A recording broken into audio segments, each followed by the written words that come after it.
Picture this. You are in a cave. It is the middle of the night. There are no lights, no doors, no walls.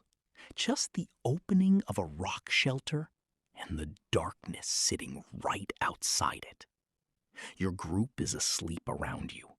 The fire is low. And somewhere out there in the black, something is watching. Not moving, not making a sound. Just watching. Picking its moment. And the terrifying part? It has done this before. Many, many times. To your kind, specifically. It knows where you sleep. It knows when you are most vulnerable. And the reason you are afraid of the dark right now, in this modern world, sitting in your safe house watching YouTube, might actually be because of this animal. A direct, inherited memory of it, buried inside you from over 1 million years ago. Today, we are talking about Dinofelis, a big cat that some researchers believe evolved, at least in part, to specifically hunt and kill human ancestors.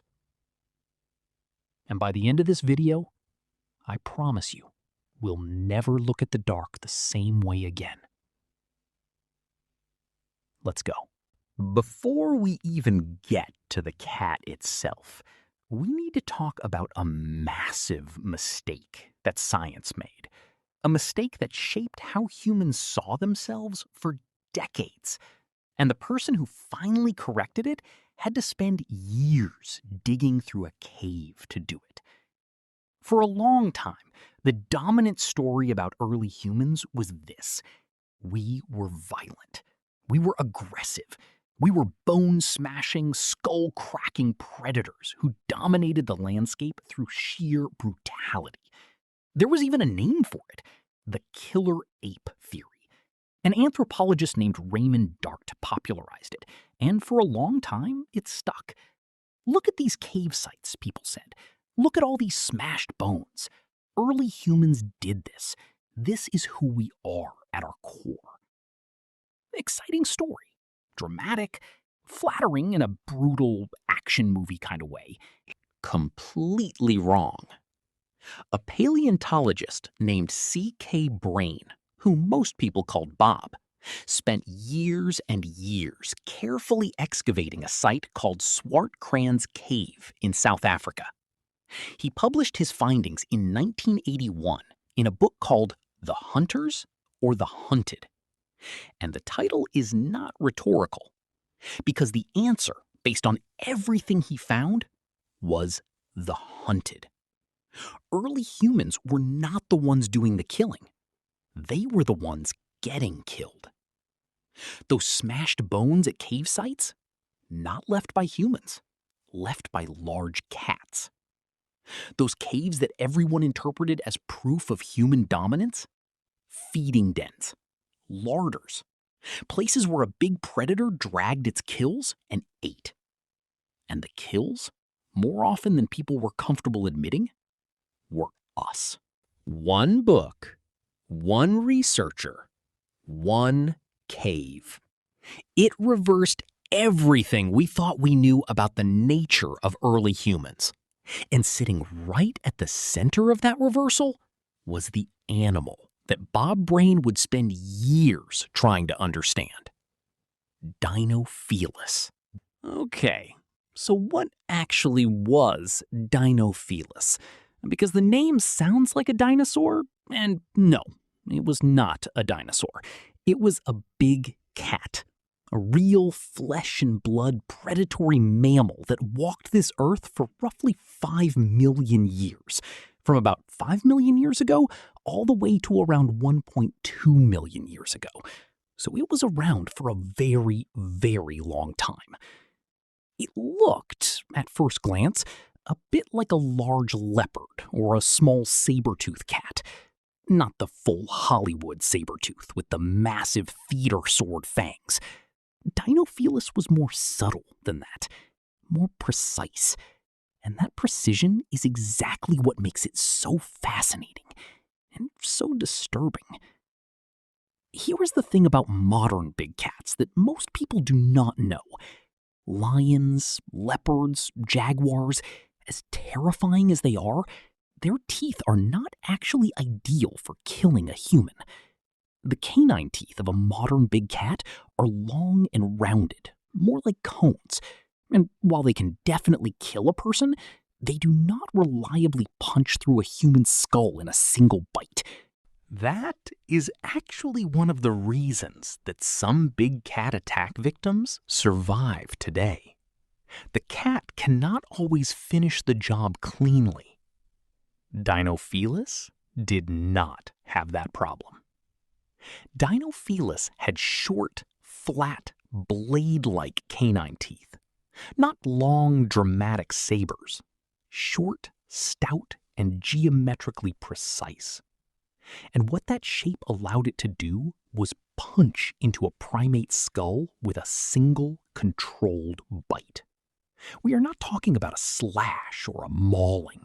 We are talking about a calculated, targeted puncture. One bite. Done. But here is the detail that really got paleoanthropologists excited, in a spine-chilling way. The jaw structure of Dinofelis also allowed it to eat almost an entire primate body. Bones, muscle, everything. Except for one part. The skull itself was too hard to crush, so it left those behind, intact, with two precise, evenly spaced holes in them. So when researchers started finding caves full of primate and hominid bones with no skulls, and then finding those skulls separately with perfectly spaced puncture holes, they had a forensic trail. The skull was, as one researcher elegantly put it, the receipt. You find a skull with those specific holes at that specific distance apart, matching the canine geometry of Dinofelis exactly, and you know what happened there. This cat left its signature on its victims, and its victims, again and again, were our ancestors. Now here is where the story shifts from fascinating to actually terrifying. Dinofelis was not a fast runner. It did not chase prey across open grassland the way a cheetah does. It was described by Bob Brain as something like a large cat that was less agile than a leopard, but far more solidly built. Heavier, stronger, built for power, not speed. So how did it hunt? Stealth, patience, night. Based on the evidence from Swartkrans Cave and other sites, Brain came to a haunting conclusion. Dinofelis was probably a specialist nocturnal predator that would quietly approach the caves and shelters where early humans slept, slip inside in the dark, and pick off a sleeping individual before anyone could react. Think about that for a second. Think about the level of adaptation that implies. This animal had figured out that humans rested in specific places at specific times. It knew where the shelters were. It knew the schedule. It had incorporated human behavior into its hunting strategy in a way that made it almost impossible to defend against, at least until humans figured out a countermeasure. Because what do you do against something like that? You cannot outrun it. You cannot fight it in the dark when you cannot even see it coming. You are asleep when it arrives. The threat is already inside your shelter before you know it is there. The forensic picture that Brain built, piece by piece, was not one of heroic struggle. It was one of quiet, systematic predation. Ancient humans were not taken down in dramatic battles. They were killed in their beds, in the places they thought were safe, by something they never saw coming. If that image sounds like something from a horror film, hold on to that thought, because we will come back to it. Now, this next part is where we go from general theory to an actual specific victim. A specific skull, specific holes, a specific moment of death frozen in bone for hundreds of thousands of years. The site is called Dmanisi in the modern-day Republic of Georgia. It is one of the most important archaeological sites in the world because it is one of the earliest known places where human ancestors lived outside of Africa. These were some of the first hominids to ever leave the African continent. And what happened to one of them there is written directly on their skull. Archaeologists found a hominid skull labeled D2280. In the back of the head, in the occipital bone, there are 2 puncture holes. 2 precise, clean holes, side by side. Now, forensic bone analysis is actually quite good at this kind of thing. Researchers looked at the shape of the holes, the spacing between them, and the angle at which they were made. And they started ruling out suspects. Too oval and the wrong shape for a jaguar's conical teeth. Too small and too close together for the larger saber-tooth cat called Homotherium, which also lived in that region at the time. But when they compared the holes to the dentition of a cat called Meganterion, a close relative and possible cousin of Dinofelis that coexisted in this same area, the match was near perfect. But here is the part that tells you something even darker. Based on the shape and angle of the puncture marks, researchers could figure out roughly how the cat positioned itself for the kill. It appears to have bitten from above and from the front of the skull, meaning it had to force its jaw open to a very extreme angle to make the bite. Over 90 degrees of jaw opening. That is not a scavenging bite on a dead body. That takes force. That takes a live, active attack. And the skull was found at the site itself, not carried somewhere else afterward. This individual died right there. One of the very first humans to ever venture out of Africa. And one of the last things they ever experienced was this. This is one of the only physical, direct forensic records we have of a specific cat killing a specific human ancestor. It is not a theory at this point. It is evidence left in bone. And it is extraordinary. All right. Now here is where things get properly complicated. And I love this part because it is a reminder that science is not a clean, finished book. It is an ongoing argument. And sometimes the most interesting thing is not the answer. It is the disagreement. So here is the problem. When scientists studied the carbon isotope ratios from Dinofelis fossils found at Swartkrans Cave, they were trying to figure out what the animal primarily ate over its lifetime, because different foods leave different chemical signatures in your bones, and isotopes do not lie.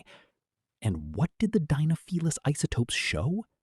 Mostly grazing animals, antelope, not primates, not hominids.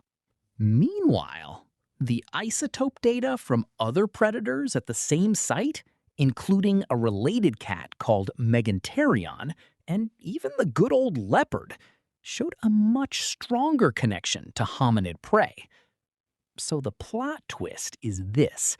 The animal that got named the specialist primate killer might have been more of an opportunist. It may have eaten humans when the opportunity arose, but its main diet was probably something else. And the cat that was actually eating early humans most consistently at Swartkrans might not have been Dinofelis at all. It might have been the leopard. Bob Brain himself eventually revised his thinking. The most likely suspect, he later suggested, was actually the leopard. Now, does that mean Dinofelis was innocent? Not exactly. The skull puncture evidence is still there. The forensic matches are still real. The cave associations are still significant. But the isotope data means this case is genuinely not closed. The skull says one thing, the chemistry says another. Science is still working this out. And honestly, an unresolved mystery is more interesting than a tidy answer. The real story here is that multiple large predators were likely hunting early humans, sometimes competing with each other over us as prey. And the pressure that created is almost unimaginable. Okay, stay with me here, because this is the section where the story goes from prehistoric crime drama to genuinely one of the most important ideas in human history. We all know fire changed everything for humans. Cooking food, warmth, light, eventually metalworking, civilization, the whole chain of development. Fire is usually described as something humans invented, gradually, over time, as a tool for survival and for cooking. But Swartkrans Cave tells a different story about fire, and it is one that almost nobody talks about. At Swartkrans, among everything else, researchers found 270 pieces of burned bone, which does not sound dramatic until you look at where they appear in the archaeological record. They do not build up slowly over time, the way you would expect if fire was being gradually developed as a cooking method. They appear abruptly, all at once, a sudden shift in the record. And where does this abrupt appearance of fire happen? At the exact same cave where Dinofelis and hominid remains are found in direct predatory association. At the cave that served, based on all the bone evidence, as a feeding site for a nocturnal predator that came in at night and killed sleeping people. Now connect those two things. A nocturnal ambush predator that hunts in darkness, that comes into shelters while humans sleep, that kills without warning. And then, suddenly, at the exact location where this was happening most intensely, evidence of controlled fire appearing out of nowhere. The implication is stunning. Fire may not have started as a cooking innovation. Fire may have started as a weapon, a defense system, a way to keep something specific out of your cave at night. The most transformative invention in the entire history of human civilization might have been created as an alarm system against a single species of large cat. Think about every campfire you have ever sat around, every candle you have ever lit, every porch light left on at night. The entire human relationship with fire and light, stretching back to today, might have its origin in a terrified group of hominids trying to keep a specific predator away from their sleeping children. Now we need to talk about Bruce Chatwin. Because if Swartkrans Cave gave us the science, Bruce Chatwin gave us the meaning. And the idea he arrived at is one of the wildest, most fascinating interpretations I have ever come across. Bruce Chatwin was a travel writer and novelist, not a scientist. But in the 1980s, he came across Bob Brain's research, specifically the book The Hunters or the Hunted, and he was so struck by it that he actually flew to South Africa to meet Brain in person. They sat together and talked through the implications of what the cave evidence was showing. And Chatwin took everything he absorbed from that conversation and wove it into his 1987 book, The Songlines. And his thesis goes like this. Early hominids were not violent killers. They were not the dominant predators of their landscape. They were prey. They were hunted specifically and repeatedly by large cats with a preference for primate skulls. And the experience of living as prey, of sleeping at the entrance of a cave, knowing something was out there in the dark, of organizing a group around the shared need to survive the night, forced humans to develop everything that makes us human. Fire to keep the beast back, weapons to fight it off, language to warn each other, cooperation to guard shifts through the night, story to explain the terror and pass the knowledge down to children who had never seen the predator themselves. Chatwin called Dinofelis the Prince of Darkness. And he made the argument that when this predator went extinct, it did not disappear from human consciousness. It went underground. It became a dragon, a demon. The monster under the bed. The thing in the dark that folklore in almost every culture on Earth seems to share. Every dragon-slaying hero, every religious demon, every horror story about a creature that comes at night. Chatwin's argument is that all of it is cultural memory, a collective echo of real terror that goes back 1,000,000 years, back to the specific predator that our ancestors survived. The story kept being told long after the actual animal was gone, because the story had become part of how humans make sense of existence. No YouTube video on Dinofelis has ever opened with this idea, and I think it is the most important part of the whole story. Now here is Chatwin's darkest and most thought-provoking idea, and I want to give it the space it deserves because it changes how you might look at a lot of modern life. Most of us would think of the extinction of Dinofelis as a straightforward win for humanity. One less thing trying to kill us. Progress. Good news. Celebrate. Chatwin did not see it that way. He thought winning might have cost us something we have spent the rest of history desperately trying to replace. His argument goes like this. Dinofelis, by hunting us, forced us to cooperate, forced us to communicate, forced us to be creative, to problem solve under extreme pressure, to invent things we would never have needed to invent otherwise. The cat was not just a predator, it was a pressure system. It was the engine that drove human development forward. And when the cat was gone, the engine needed a new fuel source.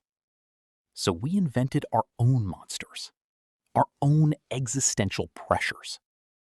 Wars, empires, religion, conquest, sports, horror stories, extreme adventure. We built gladiatorial arenas. We ran into each other's territories for the thrill and the fear of it. We created fictional villains so terrifying they make children hide under blankets. Because without the cat, we still had the machinery inside us that the cat built. The need for a threat serious enough to demand everything we have got. And so we have spent thousands of years manufacturing substitutes, false monsters, Chatwin called them, stand-ins for the real thing. He asked, and I think this is one of the most interesting questions ever put into print, has the whole of human history been a nostalgia for the beast we have lost? Think about the most extreme things humans voluntarily do. Bungee jumping, war reenactments, horror film marathons, competitive sports with genuine physical danger, climbing mountains with nothing but your hands. Could all of it be, on some deep level, the human animal trying to recreate the feeling of being genuinely hunted? Of having something real to survive? It is not a comfortable idea, but it is a hard one to dismiss once you have heard it. Let me ask you something personal. Are you afraid of the dark? Most people will say no, not really. And then quietly admit they still feel something when they turn the light off in an empty hallway, or when they hear a sound outside at 3 a.m. that they cannot explain, or when they are camping and the fire dies down and the tree line is just there, all around you, full of nothing, probably. That feeling has a name now, or at least it has an origin story. Researchers who have written about Dinofelis and its relationship to early human psychology have pointed out something very specific about the fear that children and adults both experience around darkness and imagined monsters. The instinct, when you feel it, is not to run. It is not to shout or to fight. It is to go very, very still. To hold your breath, to become as small and quiet as possible. That is not a prey response to every predator. That is a prey response to a specific kind of predator. An ambush hunter that detects movement. A stalker that finds you by sound and motion. Running from something like that is the wrong answer. Going still is the right answer. Which means the specific way that fear of the dark feels in your body is not generic. It is calibrated. It matches almost perfectly the correct survival behavior for a nocturnal ambush predator that killed by stealth rather than by chase. Children who have never heard of Dinofelis, who have never been told about any of this, instinctively do the correct thing when they think a monster is near. They hide. They go quiet. They do not move. They wait. They are running a survival program that was written into human biology over hundreds of thousands of years of being hunted in the dark by a specific animal. The fear is a fossil. It has outlasted the creature that created it by over 1 million years.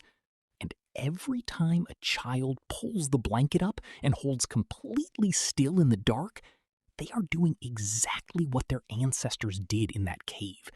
Exactly what kept those ancestors alive long enough to eventually become us. Last point, and this one is the one that I think changes how you see not just this animal, but human history as a whole. Dinofelis was not just a local problem. Fossils have been found across Africa, Europe, Asia, and North America. At various points, it or close relatives lived on 4 continents simultaneously across a span of millions of years. And across most of that range, human ancestors existed at the same time. But here is what is interesting. On most of those continents, those human ancestors stayed primitive for a very long time. Small-brained, simple tools, not much development. The spark of rapid cognitive and technological advancement that eventually became modern human intelligence did not happen in Europe or Asia, not in this early period. It happened in Africa. Africa is where the earliest evidence of controlled fire appears. Africa is where the earliest complex tools appear. Africa is where the evolution of higher social intelligence, cooperation, and eventually modern human cognition took root.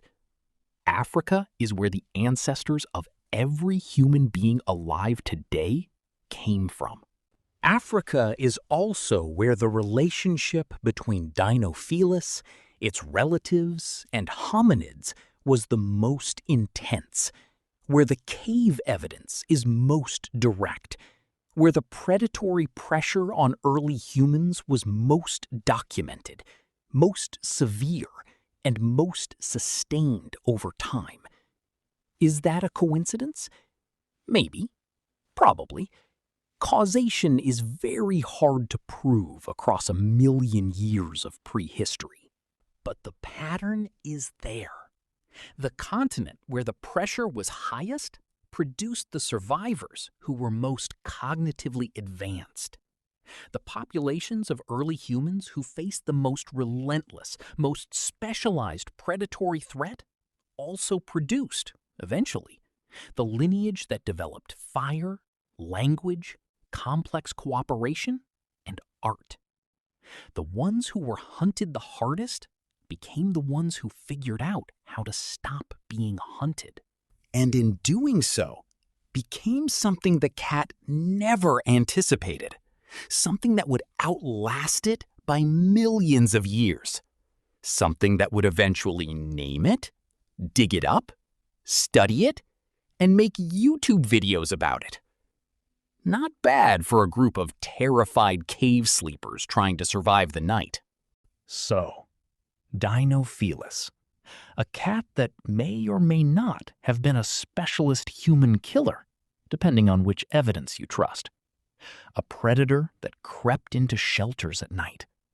A creature whose tooth geometry is written into the bones of our ancestors.